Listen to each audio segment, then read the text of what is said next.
आज कौम को एक सरप्राइज जरूर मिलेगा कि आखिरकार वो दिन आ गया कि जब ये नालायक नाअहल करप्ट टोले से निजात मिलेगी और ex prime minister Imran Khan साहब घर जाएंगे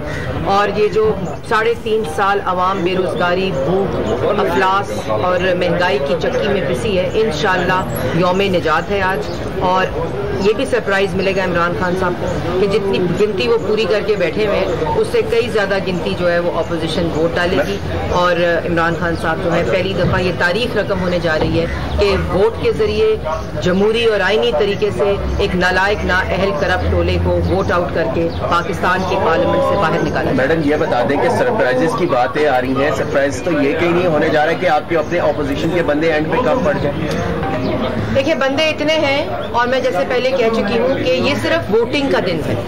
इमरान खान साहब अक्सरियत खो बैठे हैं वफाक में भी और पंजाब में भी, और ये आज वोट का एक अमल है जो एक प्रोसेस बाकी है। लेकिन ex prime minister Imran Khan साहब जो है वो वफाक में भी और पंजाब में भी इंशाअल्लाह अल्लाह ताला के फजलो करम से अपनी अक्सरियत खो बैठे हैं। सरप्राइज सिर्फ एक ही है कि इक़्तिदार के साथ चिमटा हुआ शख्स आज इक़्तिदार की कुर्सी से हटाया जाएगा।